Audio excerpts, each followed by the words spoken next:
성막 강의 62번째 시간입니다. 오늘은 지성소와 법궤 속에 담겨져 있는 만나에 관하여서 공부하고자 합니다. 지성소와 법궤, 첫째, 만나.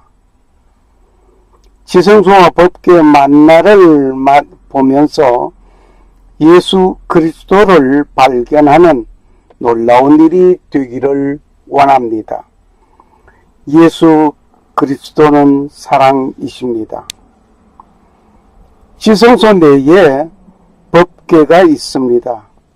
이 법궤 속에 둔 두 개의 돌비가 있습니다. 아론의 쌍난 지팡이가 있습니다. 그리고 만나를 담은 항아리가 있습니다. 이 만나를 오늘 집중적으로 공부하면서 예수님을 발견하는 시간을 가지고자 합니다. 주님의 말씀은 여러분의 영혼과 여러분의 삶 속에 역사하시기를 원합니다. 지금 이곳은 성소입니다.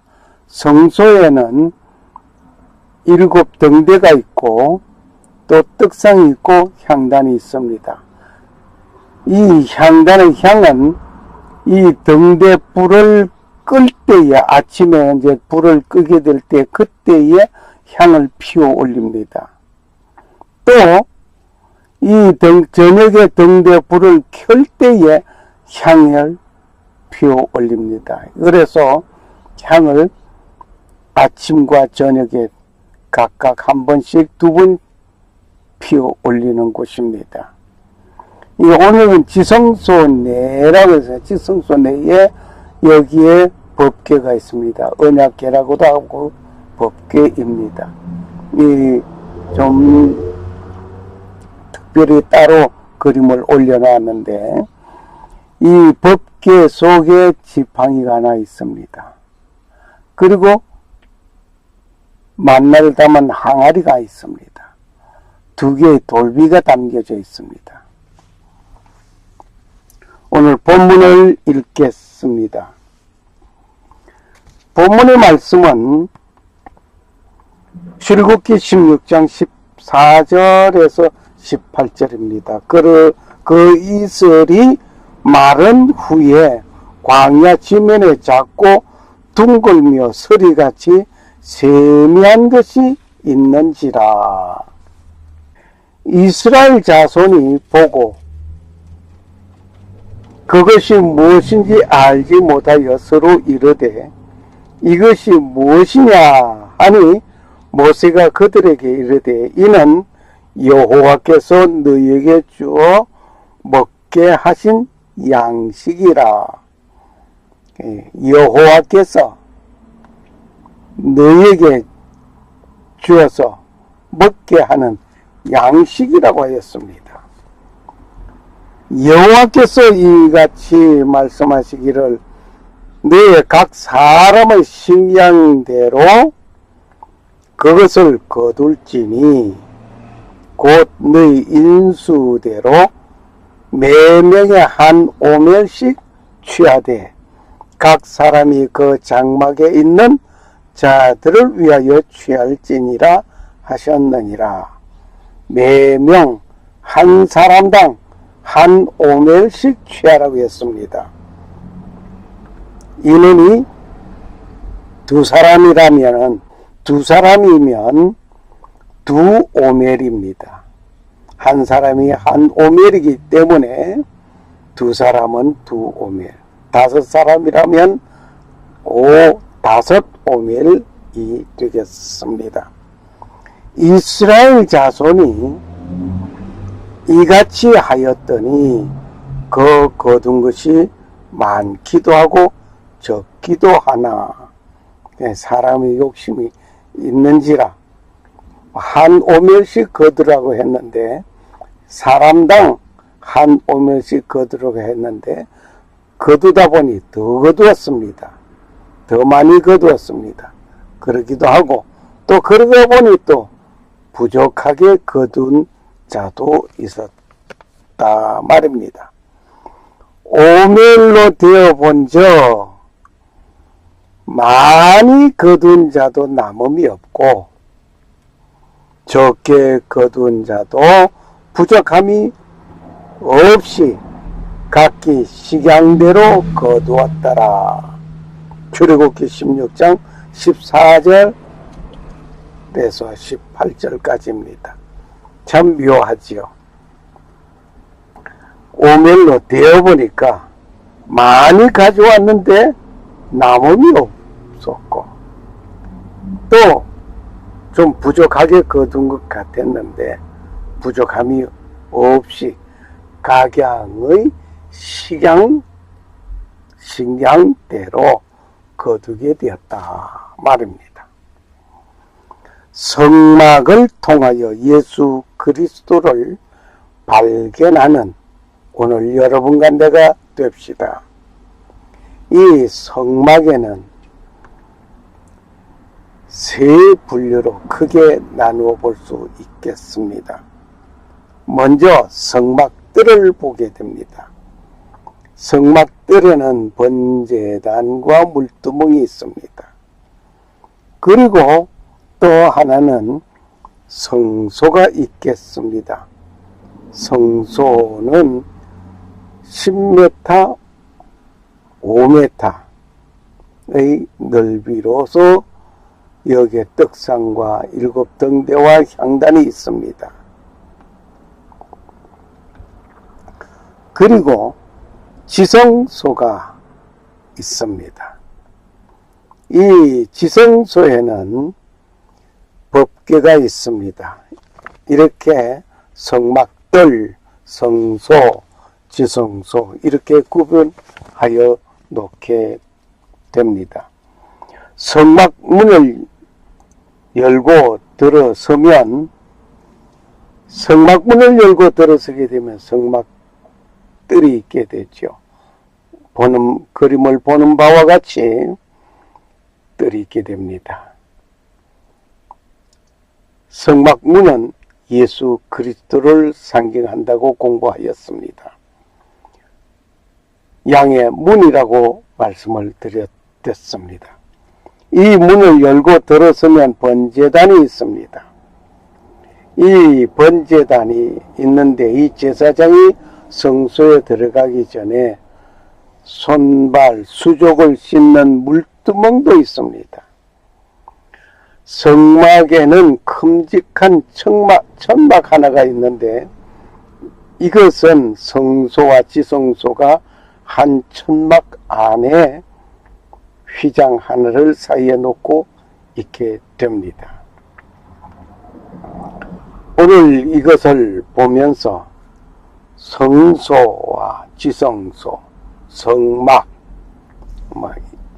양의 문 이미 공부해 온 가운데 있습니다. 성소에는 밤에 불을 켜놓게 되는 등대가 있습니다. 7 촛대라고도 하고 7 등대라고 합니다. 이 등대 맞은편에는 이스라엘 12지파를 대표하는 떡상이 놓여져 있습니다. 매 안식일마다 새로운 떡을 12덩이를 이렇게 올려 놓는 것입니다. 그리고 지성소 앞 휘장 앞에는 향단이 있습니다. 이 향단 좀 전에도 설명을 드렸죠. 향을 피우는데 등대 불을 끄게 될 때 향을 피우고 저녁에 등대 불을 켤 때 향을 피우게 됩니다. 휘장 앞에 있는 이 향단, 등대가 밤을 밝히고 있다가 아침이 되면 등대 불을 끄게 되고 향단에서는 7 등대 불을 켤 때에 향을 피우게 되고 그리고 7 등대 불을 끌 때에 향을 피우게 됩니다. 성도는 죄악되고 험악한 때에 예수 그리스도의 빛을 비추어야 합니다. 그리고 은혜의 시간에는 예수 그리스도의 향기를 피워야 합니다. 생명의 떡 대신 예수 그리스도를 항시 준비하여 공급하는 자가 되어야 할 것입니다. 이제 성소에서 휘장을 열게 되고 지성소를 향하여 들어가게 되는 일이 됩니다. 이곳은 법궤, 즉 언약궤가 있는 곳입니다. 다시 말씀을 드린다면 성막은 50m의 길이와 25m의 폭 넓이로 되어져 있습니다. 50m, 여기 동쪽에서 서쪽까지 50m이고 또 남쪽에서 북쪽까지 25m, 이렇게 큰 울타리를 가지고 있습니다. 동쪽에는 10m의 넓이의 문이 하나 있습니다. 여기에 10m 문이 하나, 10m 넓 문입니다. 문이 10m. 정말 큼직합니다. 숫자가 50m, 25m, 10m 이러지만 이게 굉장히 큽니다. 뿐만 아니라 성소는 길이가 10m이고 또 폭이 5m입니다. 성소 길이가 10m이고 이 폭이 5m입니다. 지성소는 가로 세로가 5m로 정사각형의 넓이입니다. 지성소는 가로 세로 이렇게 정사각형의 넓이에 딸랑 언약궤, 법궤 하나가 놓여져 있습니다. 이것을 자세히 보니 어떤 형태의 모습인고 하니 십자가 형태입니다.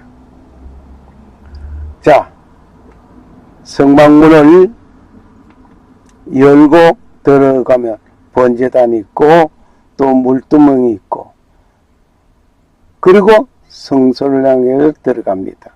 그래서 십자가가 바로 그려집니다. 성막문을 열고 들어가 번제단이 있습니다. 번제단이 있고 물두멍이 있고 들어가면 맞은편에 향단이 있게 되고 양 좌우에 등대와 떡상이 놓여져 있고 그리고 향단 휘장을 열고 들어서면 여기에 정거기가 있습니다. 그림을 그려보니까 십자가가 됩니다. 이 십자가. 성막문을 열고 들어서면 번제단, 물두멍 그리고 성소에 들어서면 등대와 떡상이 서로 마주보고 있습니다. 향단을 지나 지성소에 들어서면 정거궤, 법궤 또는 언약궤라고 합니다. 지성소 안에 들어와 있습니다.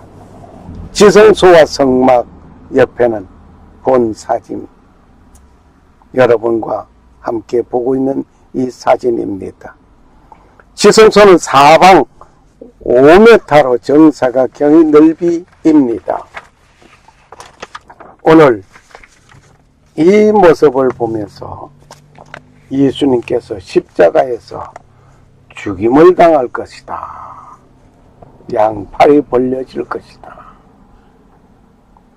한 손에 떡이요 한 손에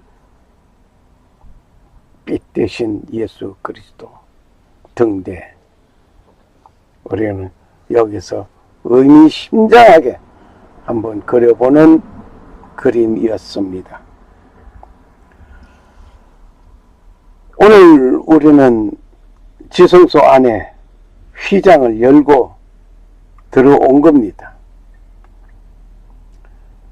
지성소 안에 휘장을 열고 들어오게 되는데, 이 휘장을 열고 들어간 성소의 첫 휘장을 열게 되면 성막과 성막 외부의 구분을 짓기 위해서 이렇게 휘장 하나가 놓여져 있습니다. 이걸 말하죠. 그리고 들어서서 또 휘장이 하나 있는데, 이건 지성소와 성소를 가로막아 있는 휘장입니다. 이 휘장, 성소와 지성소를 구분하는 휘장입니다. 성막에는, 성소에는 지성소나 또 성소나 할 것 없이 창문이 없습니다. 창문이 없이 오직 등대에서 밝히는 빛, 전부 덮개로서 덮어놓았으니 빛이 들어올 수가 없습니다. 외부의 빛이 들어오지 않습니다. 오늘 이것을 바라보면서 빛 대신 예수 그리스도가 빛을 비추며, 성도는 내가 너희는 세상의 빛이라고 하신 주님의 말씀 따라서 우리는 빛을 비추는 우리가 되어져야 할 것입니다.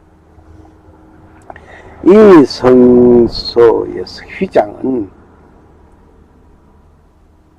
대제사장이 대속죄 일에 지성소에 들어가기 위하여 1년에 단 한 차례 열고 들어가는 곳입니다. 그 열고 들어가는 겁니다. 그 열고 들어가 1년에 단 한 차례 들어가던 그 휘장이, 이에 성소 휘장이 위로부터 아래까지 찢어져 둘이 되고, 찢어져 버렸습니다. 찢어져서 둘이 된 마태복음 27장 51절. 이에 성소 휘장이 위로부터 아래까지 찢어져 둘이 되고 땅이 진동하며 바위가 터지고 놀라운 광경이 빚어졌습니다. 언제 이렇게 되었습니까? 그러므로 형제들아, 우리가 예수의 피를 힘입어 성소에 들어갈 때 담력을 얻었나니 그 길은 우리를 위하여 휘장 가운데로 열어 놓으신 새로운 산 길이요, 휘장은 곧 저의 육체니라. 할렐루야. 히브리서 10장 19절에서 20절 봅니다. 이 휘장, 예수님께서 십자가에 못 박혀 돌아가실 때에, 운명하실 때에, 예수님께서 운명하실 때 성소의 이 휘장이 위에서부터 아래로 찢어져 둘이 되어버렸습니다. 이제는 열고 들어가고 그런 거 없습니다. 성소 휘장이 위에서부터 아래로 찢어져, 만약에 밑에서부터 찢어져 올라갔다 한다면은 인위적인 어떤 작업이라 말입니다. 그리고 땅이 진동하여 바위가 터진 것은 그 터진 틈 사이로 예수님께서 흘리신 피가 흘러내린 것이 언약궤 위에 속죄수에 적시어졌습니다. 이 동영상은 강의 끝부분에 가서 보시겠습니다. 기대하시길 바랍니다. 정거궤 속에 두 개의 돌비가 있습니다. 역대하 5장 10절에 보면 모세가 호렙에서 넣은 것이었습니다. 처음에는 정거궤 속에는 두 개의 돌비와 만나를 담은 항아리를 법궤 속에 두도록 하였습니다. 아론의 쌍난 지팡이는 법궤 앞에 두게 하였습니다. 만나를 담은 항아리, 오늘 우리는 그리스도가 십자가에서 못 박혀 운명하실 때 흘린 그 피가 언약궤 위에 흘려져 있음을 오랜 세월이 2500여 년 흘른 세월에 발견되었습니다. 만나를 담은 항아리. 모세가 받은 2개의 돌비가 법궤 속에 있습니다. 그리고 아론의 쌍난 지팡이는 법궤 앞에 놓여져 있습니다. 아론의 쌍난 지팡이는 법궤 앞에 놓여 있어요. 민수기 17장 4절에 보니까 아론의 쌍난 지팡이 정거궤 앞에 두라 하였습니다. 왜 아론의 쌍난 지팡이를 두게 하였는가를 다음 시간에 나오게 될 때 공부하도록 하겠습니다. 후일에 법궤 속에 둔 것을 기록되어져 있음을 보게 됩니다. 금 향로와 사면을 금으로 싼 언약궤가 있고 그 안에 만나를 담은 금 항아리와 아론의 쌍난 지팡이와 언약의 비석들이 있고 히브리서 9장 4절 말씀이었습니다. 이 히브리서 9장 4절 말씀을 보면 아론의 쌍난 지팡이도 이제 법궤 속에 들어갔습니다. 처음에는 법궤 앞에 두라고 했던 것이 이제 법궤 속에 들어가 있습니다. 이렇게 하여 법궤 속에는 아론의 쌍난 지팡이까지 법궤 속에 두어졌습니다. 이스라엘 백성이 출애굽하여 광야에서 40년 동안 주식으로 먹은 것이 만나였습니다. 이 주식을 만나로 하였습니다. 만나는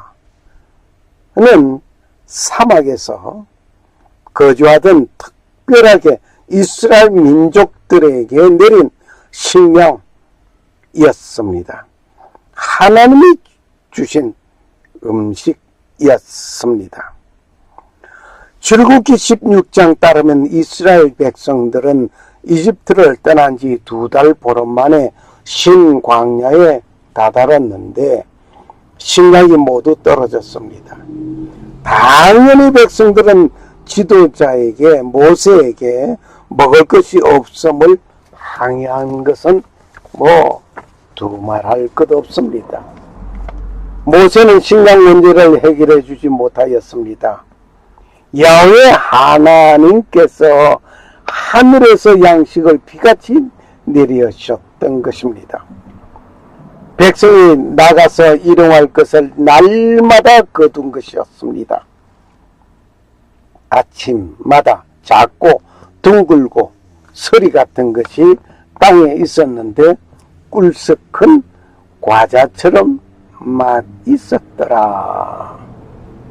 이스라엘 백성들은 만나를 민후, 뭐야? 이게 뭐야? 하는 뜻입니다. 민후. 이 히브리 말로서 민후인데 뜻이 뭐야? 이것이 신기하였던 것이었습니다. 만나라는 이름이 여기에서 나온 것으로 알고 있습니다. 새벽마다 내리고 해가 뜨면 없어졌습니다. 먹을 수 있는 양이 한 오멜로 정해져 있습니다. 한 사람당 한 오멜입니다. 너무 많이 거두면 곤충이 먹었으므로 있어야 할 만큼 거두어야 했던 것입니다. 이 만나는 가시와 같고 모양은 진주와 같은 것이라 백성들이 두루다니며 그것을 거두어 맷돌에 갈기도 하며 절구에 찢기도 하고 가마에 삶기도 하며 과자를 만들었으니 그 맛이 기름 섞은 과자 맛 같았더라. 밤에 이슬이 지내 내릴 때에 만나도 같이 내렸더라. 민수기 11장 7절, 8절, 9절 말씀입니다. 자, 이스라엘 백성들이 광야에서 생활하던 가운데 맷돌, 가정용 맷돌 조그마한 게 있습니다. 이것을 가지고 만나를 여기서 갈기도 하고 찢기도 하고 맷돌질을 했던 것입니다. 지성소 안에는 언약궤가 있습니다. 지성소 안에는 언약궤가 있는데 이것을 법궤라고도 하고 이 언약궤 위에 속죄수가 있습니다. 지성소에는 대제사장이 백성의 죄를 속하기 위하여 1년에 단 한 번 들어와서 속죄제를 드리는 곳이었습니다. 성소에서 지성소 사이에는 휘장이 있었는데 이것은 아무나 출입하지 못하게 하기 위한 것이었습니다. 이곳에 들어갈 때는 대제사장이 속죄의 피를 가지고 들어갔어야 합니다. 즉 백성을 위하여 염소를 잡아 그 피를 가지고 휘장을 열고 들어가서 속죄소 위에와 앞에 뿌렸던 것입니다. 성막을 열고 들어와서 지성소 구분된 이 휘장을 열고 들어가야 합니다. 바로 이것이 무엇인가 하니 예수 그리스도의 성령을 행하는 구원의 상징이었습니다. 뭐가? 대제사장이 1년에 한 번 속죄제를 드리는 누구를 위해서? 온 백성을 위해서 대제사장이 1년에 한 번 이 지성소에 들어와서 속죄제를 드렸던 것입니다. 이것이 바로 예수 그리스도의 성령을 구원을 상징하고 있습니다. 예수 그리스도가 십자가에서 운명하실 때 성소와 지성소 사이에 있는 휘장이 위에서부터 아래로 찢어졌습니다. 이제는 대제사장이 들어가서 속죄하던 이곳에 예수 그리스도의 보혈 공로로 들어가 자신의 죄를 속하기 위하여 각인의 제사장이 되어버렸습니다. 그는 단 한 번에 모두 이루어 놨습니다. 그리고 놀라운 것은 그 언약궤가 약 2500년 만에 발견되었습니다. 언약궤가 감춰진 지가 2500년 만에 발견되었는데 그 속죄소 위에 예수 그리스도의 피가 흘러내려 있음을 발견하게 되었습니다. 언약궤 위에 속죄소에 예수의 피가 흘려져 있는 동영상을 보시겠습니다.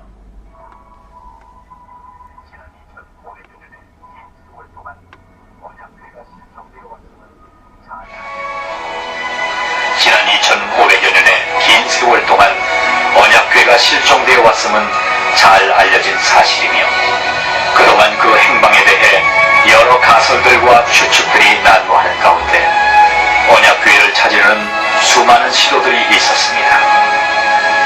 그런 가운데 수년 전 권위 있는 고고학자이며 독실한 크리스천인 란 와이어트가 성지를 방문 중 성령님의 강권적인 강화 감동에 의해 골고다의 예레미야 동굴 속에 언약궤가 감춰져 있다는 확신을 얻게 됐고 이스라엘 정부의 정식 허가를 받아 수년 동안 탐사를 하게 됐던 것입니다. 그 언약궤는 바벨론의 침략을 받았던 때에 약탈을 피해 황급히 운반되어 당시 골고다 속에 예레미야 동굴 안에 비밀리 보관되어 온 것으로 추정되었습니다. 2500여 년의 긴 세월 동안 묻혀 있었으므로 탐사는 수많은 역경에 부딪혔으나 그만 포기하려고 절망할 때마다 하나님은 천사들을 보내어 격려하였고 마침내 언약궤가 보관되어 있는 비밀 장소를 발견하게 됐던 것입니다. 그런데 그 비밀 장소에 바위 천정에 틈이 나 있었고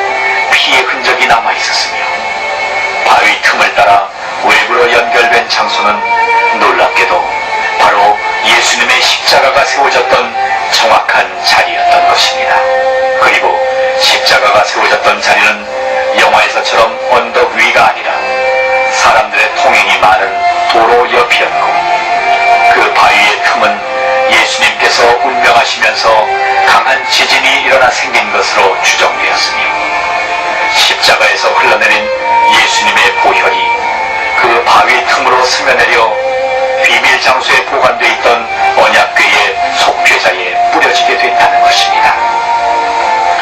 선상의 제단에 보혈이 뿌려짐으로써 인류와 세상의 속죄를 완성할 수 있으셨음에도 불구하고 지상의 속죄자에까지 보혈이 뿌려지도록 역사하신 하나님의 놀라운 섭리를 깨닫게 되는 것입니다.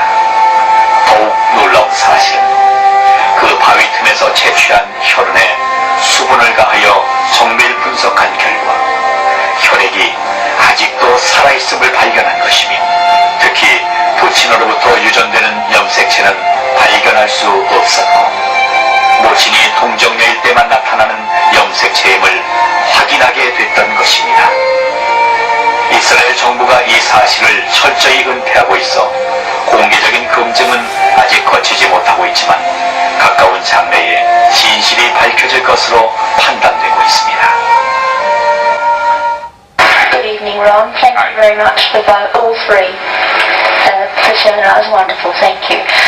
My question is that you said that you had the blood of our Lord examined by the Israelis. That's correct. What was their determination of that? Okay. Now, we won't be able to take second questions. I'm sorry if you're on your second one, please just step out. I love you, but we're running out of time. Real quickly, okay. Dried blood is dead blood. Everybody knows that, all right? They can test the blood of the pharaohs, the mummies of the pharaohs, all right? There's certain things they can do. They cannot get a chromosome count by any method I'm familiar with, all right? Things keep changing. I don't profess to know everything. However, there's no way I know that you can get a chromosome count out of dead blood. You can get a DNA and some other things, but not a chromosome count, all right? That's done by living white blood cells.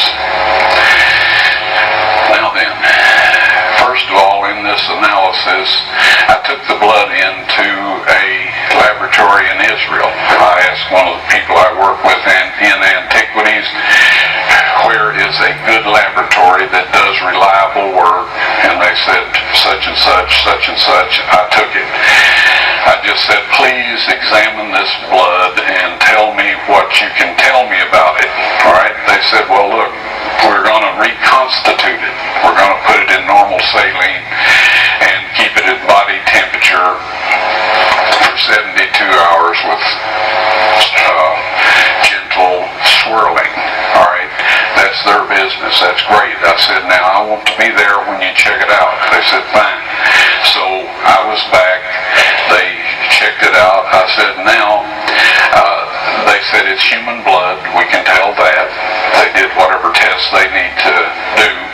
And then I said, take some of the white blood cells and put them in a growth medium and keep them at body temperature for 48 hours. And they said, well, that'll do no good because it's dead blood. I said, would you please do that for me? And they said, okay, we'll do it. So anyway, I said, I want to be there when you take it out and examine it. So I was back there. They took it out, examined it under a microscope, and the one technician called the other one over there, and then they called the boss over there, and they were talking Hebrew a mile a minute there for a little bit, and they looked at me and they said, Mr. Wyatt, this human blood only has 24 chromosomes in it. Everybody else has 46. You see, 23 from your mother, 23 from your father, 22 autosomes from your mother, 22 autosomes from your father. You get an X from your mother, you may get an X or Y from your father. All right? This blood had 23 chromosomes from the mother's side, one Y chromosome only. You see, the child could not have developed if they hadn't had the autosomes from the mother. So all of his physical characteristics were determined by his mother's side of the family, her autosomes. His maleness was determined by this one Y that came from the source, not a human male. Then they said its blood is alive. And then they said, whose blood is this?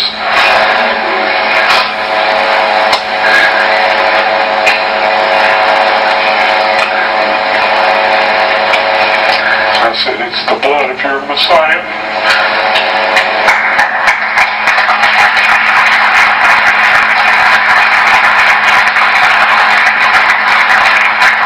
And I assure you, those men's lives have changed.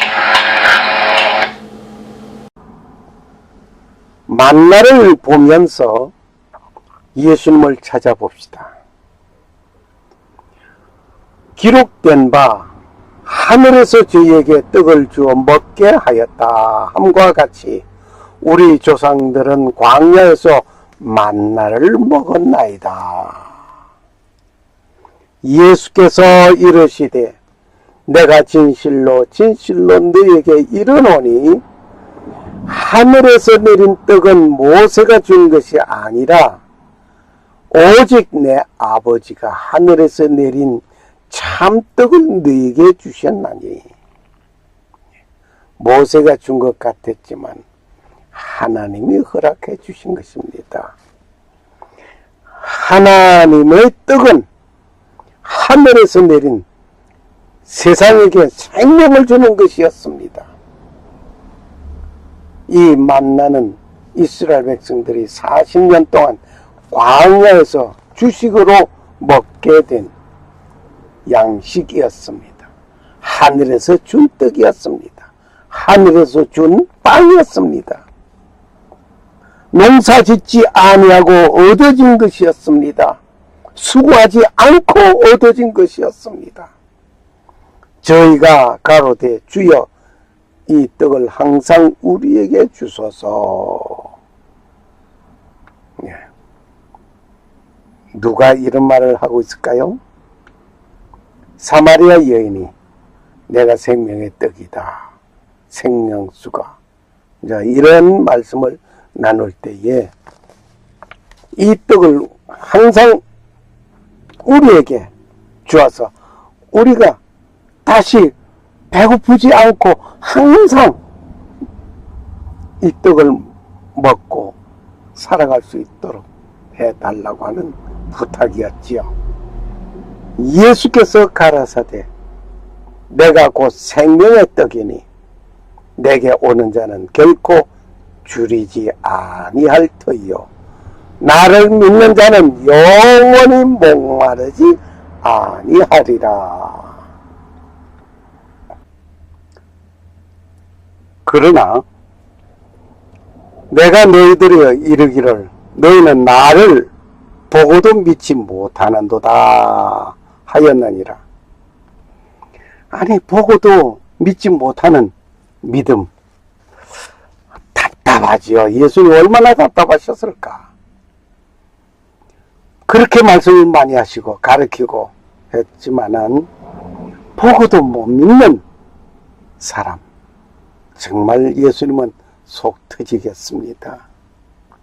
아버지께서 내게 주시는 자는 다 내게로 올 것이요 내게 오는 자는 내가 결코 내쫓지 아니하리라. 아버지께서 내게 주시는 모든 자는 다 내게 오는데 결코 온 자 내쫓지 않는다. 예수님 따라가는 우리의 모든 모습은 버림받을 일이 없으니 감사합니다.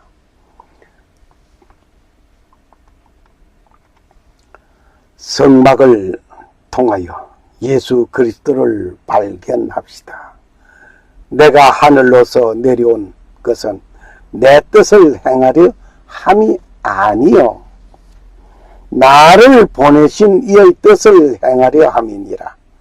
나를 보내신 이의 뜻은 내게 주신 자 중에 내가 하나도 잃어버리지 아니하고 마지막 날에 다시 살리는 이것이니라.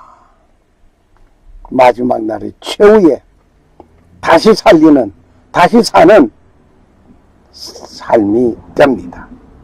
내 아버지의 뜻은 아들을 보고 믿는 자마다 영생을 얻는 이것이니 마지막 날에 내가 이를 다시 살리리라.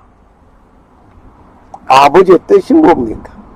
우리는 때로는 주님 뜻대로 살기로 했다고 합니다. 아버지의 뜻대로 하겠다고 합니다. 그런데 아버지의 뜻이 뭐냐고 물을 때에 무엇이 아버지의 뜻입니까? 아버지의 뜻은 예수 그리스도를 보고 믿는 자. 첫째, 예수 그리스도를 보고 믿는 자가 되고 믿는 것이 아버지의 뜻이고, 그리고 그 믿는 자는 영생을 얻는다는 그거 아버지의 뜻입니다. 마지막 날에 다시 살리는, 부활하는 놀라운 역사가 이루어지는 그것이 아버지의 뜻이라.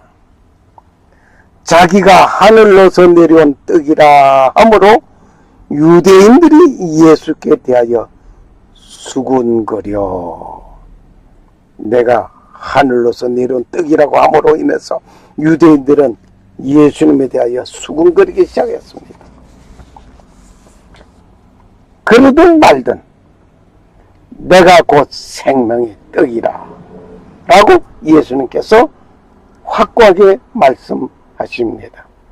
내가 곧 생명의 떡이라. 왜냐하면 성전 휘장이 예수님의 몸을 가리켰기 때문에, 휘장이 찢어짐으로 인해서 성소와 지성소가 하나가 되어버리고, 이제 대제사장이 1년에 한 차례 들어가야 할 그것을 이제는 없애버리고 언제든지 지성소에서 속죄할 수 있게 되었으니 말입니다. 너의 조상들은 광야에서 만나를 먹었어도 죽었거니와, 만나를 먹은 사람 광야에서 다 죽었습니다. 먹었던 자 요단강을 건너왔어도 다 죽었습니다. 다 순차대로 다 죽었습니다. 이는 하늘로서 내려오는 떡이니 사람으로 하여금 먹고 죽지 아니하게 하는 것이라. 누구를? 예수 그리스도를, 예수 그리스도의 피공로, 찢어진 그 살, 그로 인해서 흘린 그 피, 예수 그리스도, 그를 믿고 의지하고 살아가는 자에게는 영생함을 얻게 되고 죽지 아니하는 놀라운 일입니다. 나는 하늘로서 내려온 산떡이니 사람이 이 떡을 먹으면 영생하리라. 나의 줄 떡은 곧 세상의 생명을 위한 내 살이로라 하시니라. 요한복음 6장 31절에서 51절이었습니다.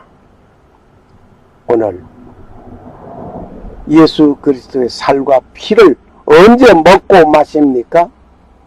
이미 찢어주신 그 예수 그리스도의 살과 피 먹고 마시니 늘 기념하게 되는 것은 성찬식에서 예수 그리스도의 살과 피를 기념하는 우리가 되는 것입니다. 내가 곧 생명의 떡이니 내게 오는 자는 결코 줄이지 아니할 터이요 나를 믿는 자는 영원히 목마르지 아니하리라. 요한복음 6장 53절 말씀입니다.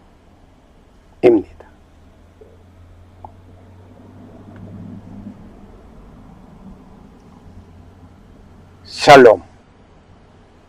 감사합니다. 할렐루야, 할렐루야. 감사합니다. 생명의 떡 되신 예수 그리스도,